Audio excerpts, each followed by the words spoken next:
ZEE5 ಇರುವಾಗ ನೀವು ನಿಮ್ಮ ನೆಚ್ಚಿನ ಶೋಗಳನ್ನ ಎಂದಿಗೂ ಮಿಸ್ ಮಾಡಿಕೊಳ್ಳುವುದಿಲ್ಲ. ಅದು ಸಂಪೂರ್ಣ ಉಚಿತವಾಗಿ. ಸಮಾಧಾನ ಮಾಡ್ಕೊಳ್ಳಿ ಭೂಮಿಕಾ. ಅಮ್ಮ ಆದಷ್ಟು ಬೇಗ ಹುಷಾರಾಗ್ತಾರೆ. ಡಾಕ್ಟರ್ ಹೇಳಿದ್ರಲ್ಲ, ಗಾಬರಿ ಆಗುವಂಥದ್ದೆಲ್ಲ ಏನೂ ಇಲ್ಲ. ಅಕ್ಕರೆ ಸಮಾಧಾನ ಮಾಡ್ಕೊಳ್ಳಿ. ಯಾಕೆ ಇಟ್ಟು ಅಳ್ತಾ ಇದ್ದೀರಾ? ಏನೂ ಆಗಿಲ್ಲ ಅಲ್ವಾ? ನೀವು ಹೀಗೆ ಅಳ್ತಾ ಕೂತ್ಕೊಬಿಟ್ರಿ, ನನಗೆ ಕಷ್ಟ ಆಗುತ್ತೆ. ಅಲ್ಲ, ನನಗೆ ಸಮಾಧಾನ ಮಾಡಿದವ್ರು ನೀವೇ ಹೀಗೆ ಕೂತ್ಕೊಂಡ್ರೆ ಎಷ್ಟು ಸರಿ ಹೇಳಿ? ನನಗೆ ಅತ್ತೆ ಸ್ಥಿತಿ ಯೋಚನೆ ಮಾಡಿದ್ರೇನೆ ತುಂಬಾ ಬೇಜಾರಾಗುತ್ತೆ ಗೊತ್ತೊಬ್ಬರು. ಅವ್ರನ್ನ ನನ್ನ ತಡೆಯೋದಕ್ಕೆ ಎಷ್ಟು ಪ್ರಯತ್ನ ಪಟ್ರು ಗೊತ್ತಾ? ನನಗದು ಅರ್ಥನೇ ಆಗ್ಲಿಲ್ಲ. ನಾನು ಅರ್ಥ ಮಾಡ್ಕೊಂಡಿದ್ದಿದ್ರೆ ಈ ರೀತಿ ಎಲ್ಲ ಆಗ್ತಾನೆ ಇರ್ಲಿಲ್ಲ.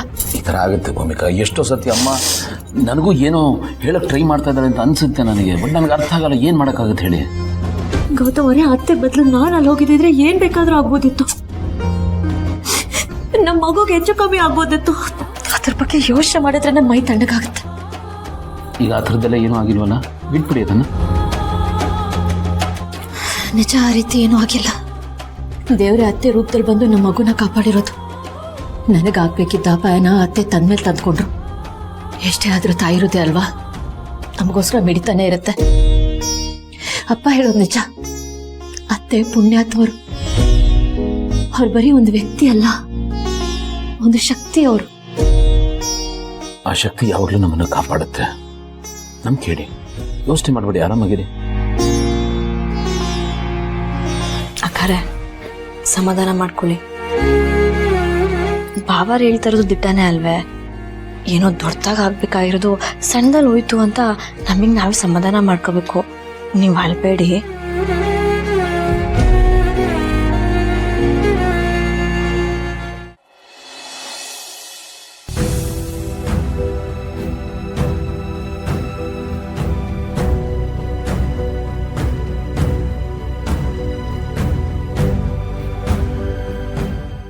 ಭೂಮಿಕಾ,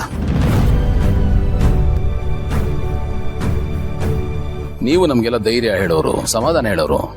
ನೀವೇ ಹೀಗೆ ಡಲ್ ಆಗಿ ಕೂತಿದಾರಲ್ಲ, ಸರಿನಾ ಇದು? ನೀವು ಈ ರೀತಿ ಡಲ್ ಆಗ್ಬಿಡಿ, ವೀಕ್ ಆಗ್ಬಿಡಿ.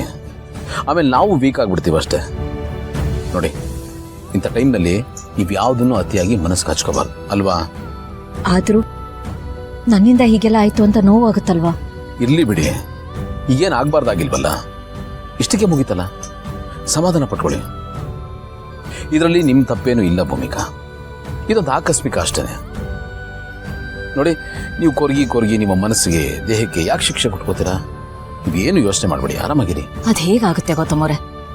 ಮೊದಲೇ ಅತ್ತೆ ಸ್ಥಿತಿ ಸರಿಗಿಲ್ಲ ಅಂಥದ್ರಲ್ಲಿ ನನ್ನನ್ನು ತಪ್ಸೋದಕ್ಕೆ ಹೋಗಿ ಅವರು ಅಪಾಯನ ತನ್ಮೇಲೆ ತಂದು ಹಾಕೊಂಡ್ರು ಅಂತ ಅನ್ಸುತ್ತೆ. ಇದೆಲ್ಲ ನನ್ನಿಂದಾನೇ ಆಗ್ತಿರೋದು. ನನ್ಗೆ ಎಷ್ಟು ಗಿಲ್ಟಿ ಫೀಲ್ ಆಗ್ತಿದೆ ಗೊತ್ತಾ? ನೀವು ನನಗೆ ಹೇಳಿ ನನಗಿಂತ ಸೆನ್ಸಿಟಿವ್ ಆಗ್ತಾ ಇದ್ದೀರಾ ಭೂಮಿಕಾ. ಈಗಾಗಿದ್ರಲ್ಲಿ ನೀವು ಬರೀ ನೆಪ ಅಷ್ಟೇ, ನೀವೇ ಕಾರಣ ಅಲ್ಲ. ಅಮ್ಮನಿಂದ ಒಂದು ದೊಡ್ಡ ಅನಾಹುತ ಆಗೋದು ತಪ್ಪಿತು. ಪಾಸಿಟಿವ್ ಆಗಿ ಯೋಚನೆ ಮಾಡಿ. ನೆಗೆಟಿವ್ ಆಗಿ ಯೋಚನೆ ಮಾಡಿದ್ರೆ ಇಡೀ ದಿವಸ ಬೇಜಾರಾಗ್ತಾನೆ ಇರುತ್ತೆ. ಊಟ, ತಿಂಡಿ, ನಿದ್ದೆ ಎಲ್ಲದರ ಮೇಲೂ ಎಫೆಕ್ಟ್ ಆಗುತ್ತೆ. ದಯವಿಟ್ಟು ನೀವು ಅದ್ರ ಬಗ್ಗೆ ಯೋಚನೆ ಮಾಡಬೇಡಿ, ನಿಮ್ಮ ಮನಸ್ಸನ್ನು ಹಾಳು ಮಾಡ್ಕೋಬೇಡಿ. ಬಟ್ ಗೌತಮ್ ಅವರೇ, ನಮ್ಮ ಮನೇಲಿ ಹೀಗಾಗೋದಕ್ಕೆ ಹೇಗೆ ಸಾಧ್ಯ?